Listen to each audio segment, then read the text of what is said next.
You know, maybe I got lucky because I got the Olympics and I got the World Cup. I did nothing to help the 250th anniversary, because if I take credit for that one, then you'll say, I think he's exaggerating a little. But two of the three, I absolutely, I got the Olympics, I got the World Cup. And I said to myself when I got them, it was my first term I got them, President Obama would not take the calls from the Olympic Committee, refused to take the calls. And I think because he traveled to Oslo or wherever he went, and very far away, in order to get the Olympics, previous Olympics. And I said, well, that's great. That means we got it, because what president would travel to come in fourth place, which is what we came in, fourth place. And so he was so angry he wouldn't take the call. So I got a call from, at the time, the mayor of Los Angeles. Los Angeles is not looking too good with what the water. We just sent so much water down their way. They didn't want to take it because it was bad for the environment. I said, no, water's good for the environment. If they would have had it when I told them to get it, they wouldn't have had the fires, or it would have been very small.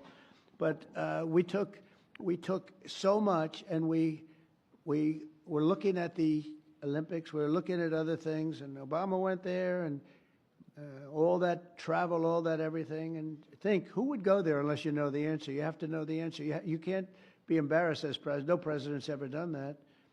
And I give him credit. He went, but he should have known the answer. That's called deal making.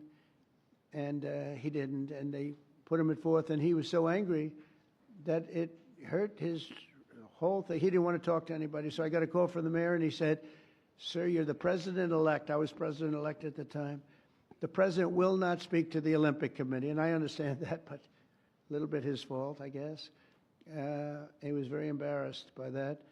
And I said, I'll speak to him. And I spoke to this gentleman who was obviously Scandinavian, seriously Scandinavian, and very nice. I couldn't get him off the phone because he was so starved for love. He just kept, I must have had him for 2 hours. I couldn't. I said, sir, I have to go. I'm president-elect. Yes. All I said to him, yes, yes, yes, we will take good care. They wanted to know that if they choose us for the Olympics, will we treat them nicely? And I said, we're going to treat you like so well, like you've never been treated. And then he wanted to talk about anything because nobody would talk to him. Now he talks to me. And we got the Olympics. And then we got through Johnny, who's the boss. He's a friend of mine. We got the World Cup. I got them both. And I said, man, I won't be president.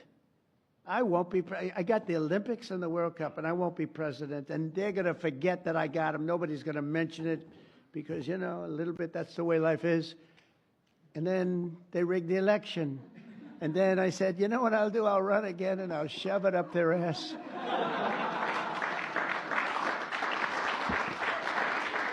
And that's what I did. And all of a sudden, I then realized, I said, you know what? I got the Olympics, I got the World Cup, and I got the 250th. Look at the way this works out. So if they would have left us alone and wouldn't have cheated on the election and wouldn't have rigged it, I would have been retired right now. I would have been happily doing something else. And instead, they have me for 4 more years. Can you believe it? So it has it.